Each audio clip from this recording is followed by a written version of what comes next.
पिछले सेशन में हमने कंप्यूटर हार्डवेयर, सीपीयू और इनपुट डिवाइसेस की जानकारी ली। इस सेशन में हम बात करने वाले हैं आउटपुट डिवाइसेस कौन सी हैं और कौन से मुख्यतः प्रयोग की जाती हैं। पहले मैं आपको ये जानकारी दे दूं कि आउटपुट डिवाइसेस होती क्या है। जब आप इनपुट प्रोवाइड करते हैं सीपीयू को, तो वो आपकी द्वारा दी गई इनपुट या आदेश पे कोई कार्य करता है। जो वह कार्य करता है उसका सीपीयू प्रोसेसिंग करता है और फाइनली एक आउटपुट या रिजल्ट तैयार करता है। उस रिजल्ट को कंप्यूटर के द्वारा अलग अलग आउटपुट डिवाइसेस पे भेजा जाता है। तो वो डिवाइसेस जो कंप्यूटर के द्वारा प्रोड्यूस की गई आउटपुट दिखाते हैं उन्हें आउटपुट डिवाइसेस कहते हैं। इसमें सबसे पहले मॉनिटर है, एलसीडी, एलईडी इसी के एक पार्ट्स हैं, विकसित पार्ट हैं। सबसे पहले मॉनिटर यानी कि एक टीवी जैसी स्क्रीन यूज़ होती थी, लेकिन आजकल वो एलसीडी, एलईडीज में कन्वर्ट हो चुकी हैं। मॉनिटर एक आउटपुट डिवाइस है जो कंप्यूटर द्वारा जनरेट किए गए आउटपुट को, यानी कि कंप्यूटर ने प्रोसेसिंग करके जो आउटपुट दिया है उसको कंप्यूटर की स्क्रीन पर लाने का कार्य करता है और मॉनिटर उसे दिखाने का कार्य करता है। जैसे एग्जांपल के लिए आपने किसी मूवी को ऑन किया तो जब वह विजुअल प्ले होगा तो उसे कंप्यूटर स्क्रीन पे दिखाया जाएगा, तो वो मॉनिटर पर ही दिखाया जा सकता है। इस तरह से जब आप कोई काम कर रहे होते हैं, माउस हिलाते हैं, तो जब आप माउस में कोई मूवमेंट करेंगे या कीबोर्ड पे कुछ टाइप करेंगे तो उसको दिखाने के लिए मॉनिटर का प्रयोग किया जाएगा। साथ ही जब आप उस इनपुट को दे देंगे, फाइनली इनपुट देने के बाद जो आपके पास प्रोसेसिंग होगी और जो आउटपुट आएगा वो भी विजुअल रूप में, वीडियो के रूप में कंप्यूटर की स्क्रीन पर दिखाया जाएगा। परंतु मान लीजिए कोई ऐसी आउटपुट है जो आवाज़ के रूप में है, तो उसको आप स्पीकर यानी कि एक अलग आउटपुट डिवाइस से प्राप्त कर सकते हैं। मान लीजिए आपने कोई मूवी चलाई, वीडियो तो स्क्रीन पे चला गया, लेकिन आवाज़ कहाँ से आएगी? आवाज़ के लिए स्पीकर्स का प्रयोग किया जाता है।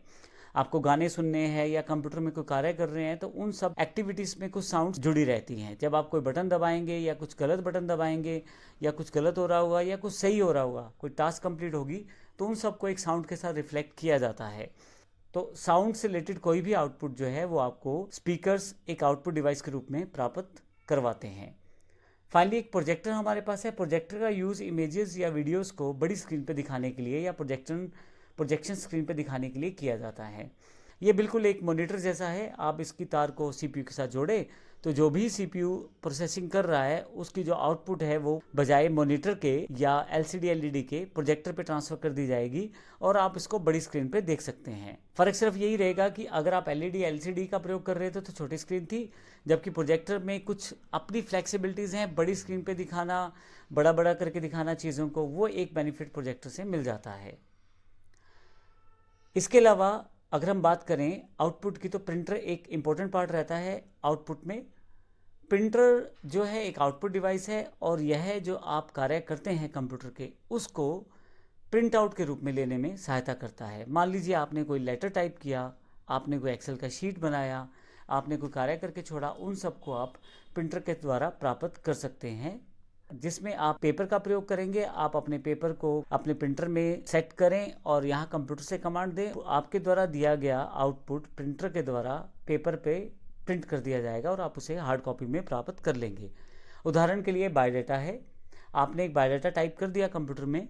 अगर आपने किसी को भेजना है तो आप ईमेल भी कर सकते हैं, पर मान लीजिए आपको किसी को देना है तो फिर आपको उसको पेपर पे प्रिंट करना पड़ेगा। इसके लिए आप अपना कोई भी प्रिंटर इस्तेमाल करें और कमांड दें, आपने जो भी बायोडाटा टाइप किया था वो पेज पर प्रिंट होकर आपके पास आ जाएगा। कंप्यूटर में ऐसे काफ़ी सारे सॉफ्टवेयर अवेलेबल रहते हैं जो प्रिंटिंग देने से पहले ही आपको दिखा देंगे कि आपका प्रिंट किस तरह से दिखाई देगा। तो ये एक बड़ी एडवांटेज रहती है सॉफ्टवेयर्स की।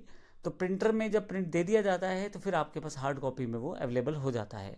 आजकल प्रिंटर अलग अलग तरह के अवेलेबल हैं, ब्लैक एंड वाइट भी हैं, कलर्ड भी हैं, स्मॉल स्केल प्रिंटर्स भी हैं और लार्ज स्केल प्रिंटर्स भी हैं। स्पीड के हिसाब से प्रिंटर को बांटा गया है और टाइप के हिसाब से भी प्रिंटर को बांटा गया है। लेकिन मुख्यतः हम यहाँ पे दो कैटेगरीज को ज़रूर डिस्कस करेंगे, इम्पैक्ट प्रिंटर और नॉन इम्पैक्ट प्रिंटर। इसके लिए हम अगले लेक्चर में इन दोनों को देखेंगे। धन्यवाद।